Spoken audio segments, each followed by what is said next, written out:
నమస్కారం mercy news కి స్వాగతం 2024 అసెంబ్లీ పార్లమెంట్ ఎన్నికలకు సంబంధించి బాపట్ల జిల్లా ఇంజనీరింగ్ కాలేజీలో కౌంటింగ్ కి సంబంధించి అన్ని విధాలుగా జిల్లా ఎన్నికల అధికారి సిద్ధం చేశారు.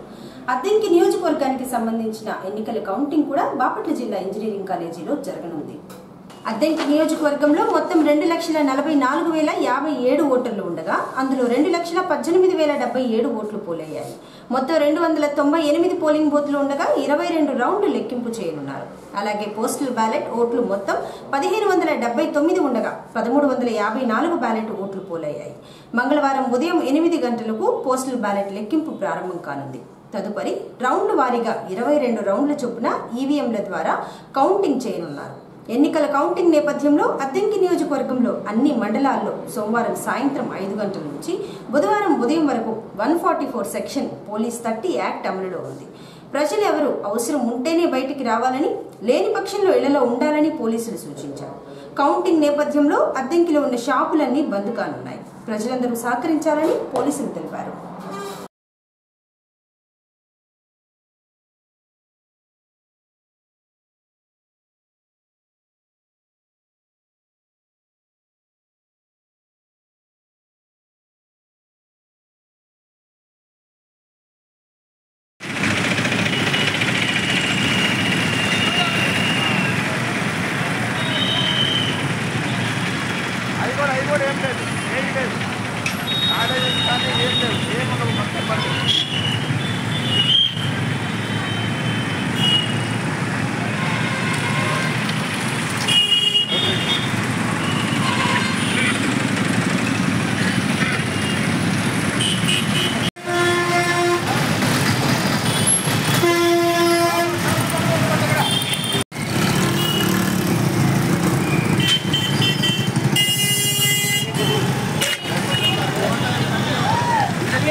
అందరూ కూడా షాప్స్ అన్ని క్లోజ్ చేసి వెళ్ళిపోవాలి.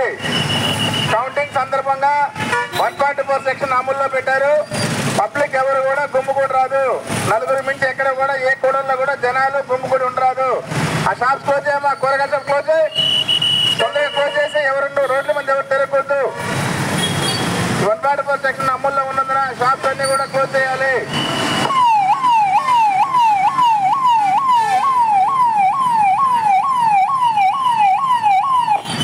పట్టణ ప్రజలకు విజ్ఞప్తి, 144 సెక్షన్ అమల్లో ఉన్నందున ఈ కౌంటింగ్ సందర్భంగా 144 సెక్షన్ అమల్లో ఉంది.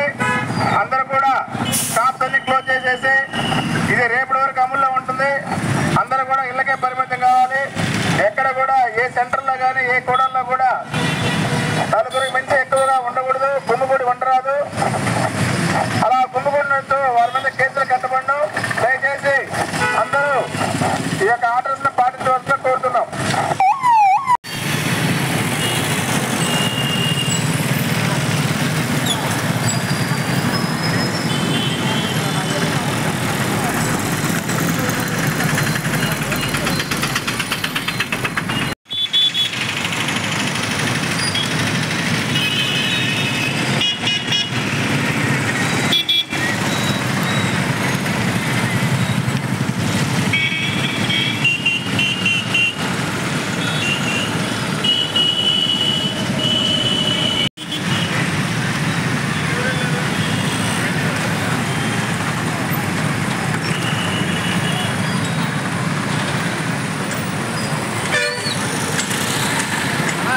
సెంటర్లో ఉన్నా పెట్టేదా?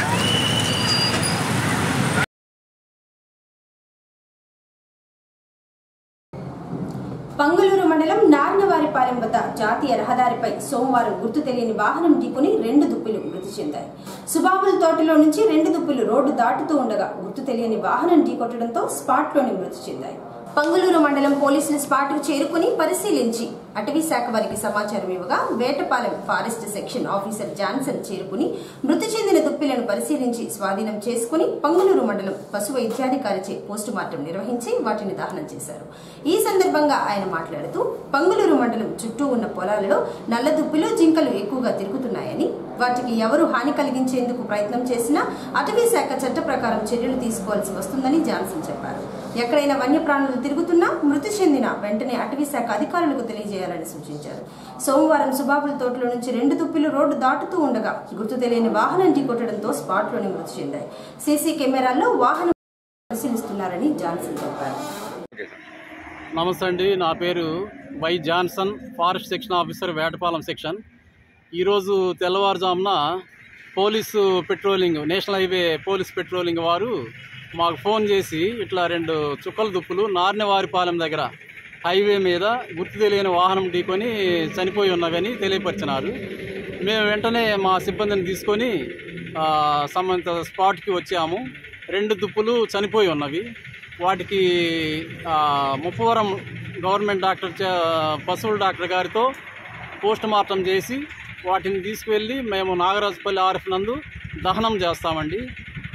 ఒక చిన్న విజ్ఞప్తి ఏంటంటే, ఇక్కడ ముఖ్య ప్రజలకు ఈ సుబాబుల తోటల్లో ఎక్కువగా ఈ చుక్కల దుప్పులు, జింకలు ఇవన్నీ సంచరిస్తున్నాయి. వాటిని ప్రజలు గమనించి వాటికి ఎలాంటి హాని చేయకుండా వాటిని మంచిగా చూసుకోవాలని మేము విజ్ఞప్తి చేస్తున్నాము. వాటికి ఎవరైనా ఎలాంటి హాని తలపెడితే మేము అటవీ చట్టాల ప్రకారము శిక్షించాల్సి వస్తుంది. కాబట్టి ప్రజలు గమనించవలసిందిగా కోరుతున్నామండి. Thank you.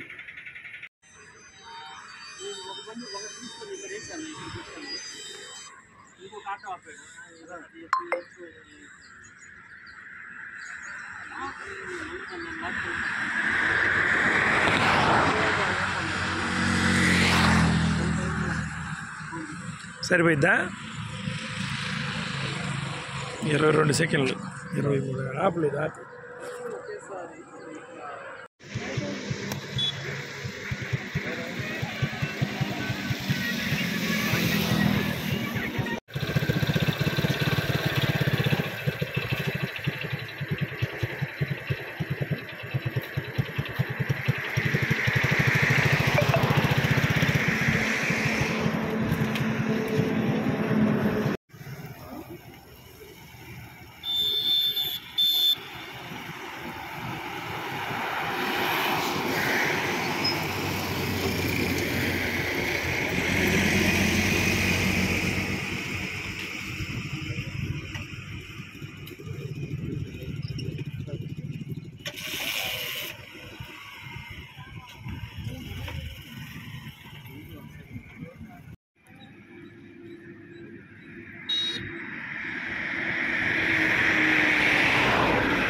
దేవస్థానం దాసి సాహిత్య ప్రాజెక్టు వారి ఆధ్వర్యంలో అనేక ధార్మిక, ఆధ్యాత్మిక, సాంస్కృతిక కార్యక్రమాలు దక్షిణ భారతదేశంలో నిర్వహిస్తున్నారని, ఈసారి ఒంగోలు, అద్దంకిలో భజన మండలి సభ్యులచే వాగ్గేయ కళాకారుల ద్వారా శిక్షణ ఇప్పించడం దాసి సాహిత్య ప్రాజెక్టు అధికారి ఆనంద తీర్థాచార్యులు అన్నారు.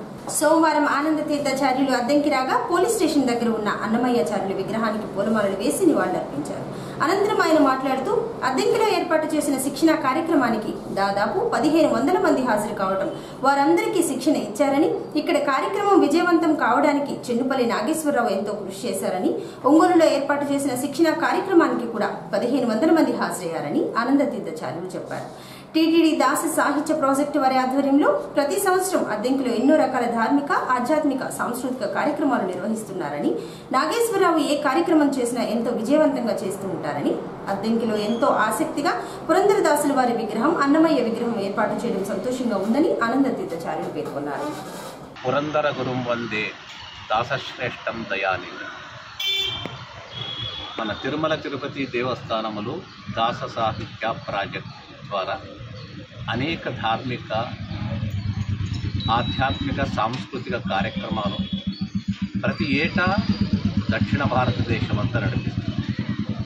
ఈసారి ప్రకాశం జిల్లాలో అద్దంకి, ఒంగోలు ఈ 2 ప్రాంతాల్లో వసంత శిక్షణా శిబిరమని ఈ వేసవి కాలంలో పురంధరదాసుల వంటి మహనీయుల చక్కటి సంకీర్తనలను వెలుగులోకి తీసుకురావడానికి గణ్యులైన చక్కటి విద్వాంసులైనటువంటి వారి చేత ఈ సంకీర్తన తరగతులు నిర్వహించాం. చాలా వైభవంగా అద్దంకిలో సుమారు 1500 మంది పైగా భక్తులందరూ నేర్చుకోవడానికి వచ్చారు. ఒంగోలులో కూడా 1500 మంది పైగా భక్తులందరూ వచ్చారు. తిరుమల తిరుపతి దేవస్థానము ప్రతి సంవత్సరము ఒక ప్రాంతంలో ఈ కార్యక్రమాన్ని నిర్వహిస్తుంది. ఈసారి కూడా చాలా చక్కగా జరిగింది. ఎందరో భక్తులు చాలా దూరం ప్రాంతాల నుంచి భక్తి ప్రపత్తులతో వచ్చారు. అందరూ నేర్చుకున్నారు, అందరూ తరించారు. ఈ కార్యక్రమం ఇంకా అంగరంగ వైభవంగా జరగడానికి మన ప్రకాశం జిల్లా ఒంగోలు, అద్దంకి, బాపట్ల, మున్నగు అనేక ప్రాంతాల్లో ఉన్నటువంటి దాస సాహిత్య భజనా మండలిని చేర్చి అందరినీ ఒక అంబ్రెల్లా కింద, గొడుగు కింద తీసుకురావడానికి చెన్నుపల్లి నాగేశ్వరరావు గారు చాలా ప్రయత్నం చేశారు. వారి యొక్క ప్రయత్నం వల్ల ఇంతమంది రాగలిగారు.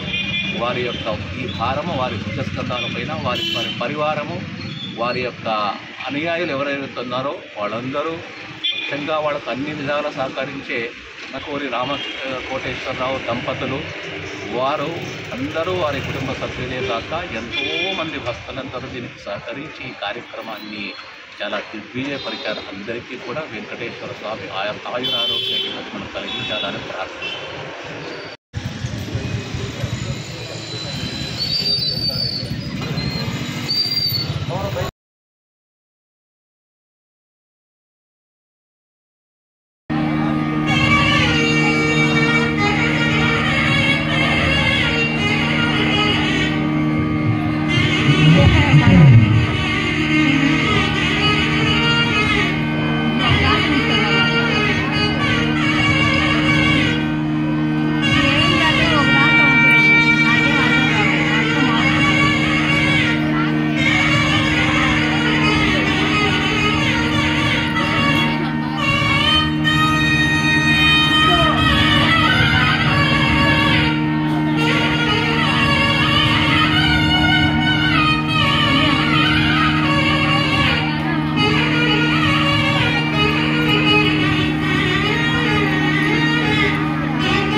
ఏసీ న్యూస్ ఇంతటితో సమాప్తం. నమస్కారం.